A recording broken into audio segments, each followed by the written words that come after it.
ओम गुम गुरुवे नमः। देव गुरु बृहस्पति को बुद्धि और शिक्षा का कारक माना जाता है। गुरुवार को बृहस्पति देव की पूजा करने से धन, विद्या, मान सम्मान, प्रतिष्ठा और कई अन्य मनोवांछित फल की प्राप्ति होती है। धार्मिक ग्रंथों के अनुसार गुरुवार को भगवान बृहस्पति की पूजा का विधान है। गुरुवार के दिन व्रत और कथा सुनने से घर परिवार में सुख समृद्धि बनी रहती है। गुरुवार व्रत के अनुसार प्राचीन काल की बात है, किसी राज्य में एक बड़ा प्रतापी और दानी राजा राज्य करता था। वह हर गुरुवार को व्रत रखकर दीन दुखियों की मदद करके पुण्य प्राप्त करता था, परंतु ये बात उसकी रानी को अच्छी नहीं लगती थी। वह न तो कोई व्रत करती थी और न ही दान पुण्य में विश्वास रखती थी। इतना ही नहीं, वह राजा को भी ऐसा करने से मना करती थी। एक समय की बात है, राजा शिकार खेलने के लिए वन गए। घर पर रानी और दासी थी। उसी समय गुरु बृहस्पति देव साधु का रूप धारण कर राजा के दरवाजे पर भिक्षा मांगने आए। साधु ने जब रानी से भिक्षा मांगी तो वह कहने लगी, हे साधु महाराज, मैं इस दान और पुण्य से तंग आ गई हूँ। आप कोई ऐसा उपाय बताएं जिससे कि मेरा सारा धन नष्ट हो जाए और मैं आराम से रह सकूं। इतना सुनकर बृहस्पति देव ने कहा, हे देवी, तुम बड़ी विचित्र हो। संतान और धन से कोई कैसे दुखी हो सकता है। अगर अधिक धन है तो इसे शुभ कार्यों में लगाओ। कुंवारी कन्याओं का विवाह कराओ, विद्यालय और बाग बगीचे का निर्माण कराओ, जिससे तुम्हारे दोनों लोग सुधरेंगे। परंतु साधु की इन बातों से रानी को कोई खुशी नहीं हुई।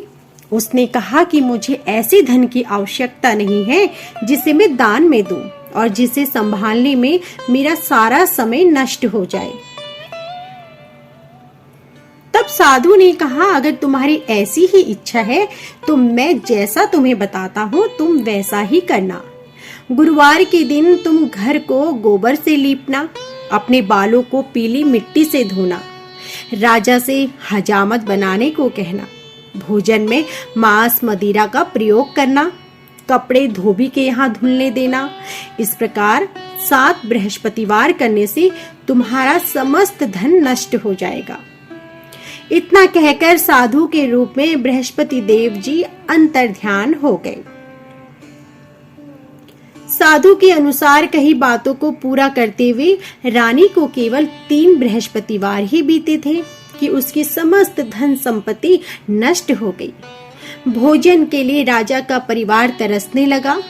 तब एक दिन राजा ने रानी से बोला कि हे रानी, तुम यहीं रहो और मैं दूसरे देश को जाता हूँ, क्योंकि यहाँ पर सभी लोग मुझे जानते हैं, इसलिए मैं कोई छोटा कार्य नहीं कर सकता। ऐसा कहकर राजा दूसरे देश में चला गया। वहाँ वह जंगल से लकड़ी काट कर लाता और शहर में बेचता था। इस तरह वह अपना जीवन व्यतीत करने लगा।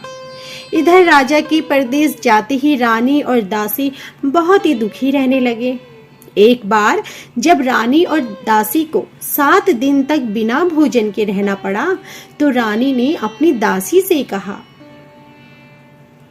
हे दासी, पासी के नगर में मेरी बहन रहती है। वह बड़ी धनवान है। तू उसके पास जा और कुछ ले आ, ताकि थोड़ी बहुत गुजर बसर हो जाए। दासी रानी की बहन के पास गई। उस दिन गुरुवार का दिन था और रानी की बहन उस समय बृहस्पतिवार की व्रत कथा सुन रही थी। दासी ने रानी की बहन को अपनी रानी का संदेश दिया, लेकिन रानी की बड़ी बहन ने कोई उत्तर नहीं दिया। जब दासी को रानी की बहन से कोई उत्तर नहीं मिला तो वह बहुत दुखी हुई और उसे क्रोध भी आया। दासी ने वापस आकर रानी को सारी बातें बता दी। यह सुनकर रानी ने अपने भाग्य को ही कोसा। उधर रानी की बहन ने सोचा कि मेरी बहन की दासी आई थी, परंतु मैं उससे कुछ नहीं बोली, इससे वह बहुत दुखी हुई होगी। कथा सुनकर और पूजा समाप्त करके वह अपनी बहन के घर आई और कहने लगी, हे बहन, मैं बृहस्पतिवार का व्रत कर रही थी। तुम्हारी दासी मेरे पास आई थी, परंतु जब तक कथा होती है तब तक ना तो उठते हैं और ना ही बोलते हैं, इसलिए मैं नहीं बोली। बताओ दासी, तुम क्यों आई थी? रानी बोली, बहन तुमसे क्या छिपाऊं, हमारे घर में खाने तक को नहीं है, अनाज नहीं है। ऐसा कहते कहते रानी की आंखें भर आई। उसने दासी समेत पिछले 7 दिनों से भूखे रहने की पूरी बात अपनी बहन को बता दी। रानी की बहन बोली, देखो बहन, भगवान बृहस्पति देव सबकी मनोकामनाओं को पूर्ण करते हैं। देखो, शायद तुम्हारे घर में भी अनाज रखा हो। पहले तो रानी को विश्वास नहीं हुआ, पर बहन के आग्रह करने पर उसने अपनी दासी को अंदर भेजा तो उसे सचमुच अनाज से भरा एक घड़ा मिल गया। यह देखकर रानी की दासी को बड़ी हैरानी हुई। दासी रानी से कहने लगी, हे रानी, जब हमको भोजन नहीं मिलता था तो हम व्रत ही तो करते थे, इसलिए क्या न इनसे व्रत और कथा की विधि पूछ ले ताकि हम भी व्रत कर सके। तब रानी ने अपनी बहन से बृहस्पतिवार व्रत के बारे में पूछा। उसकी बहन ने बताया, बृहस्पतिवार के व्रत में चने की दाल और मुनक्का केले की जड़ में अर्पित करें तथा दीपक जलाएं, व्रत कथा सुने और पीला भोजन ही करें। इससे बृहस्पति देव और भगवान विष्णु प्रसन्न होते हैं। व्रत और पूजा की विधि बताकर रानी की बहन अपने घर को लौट आई।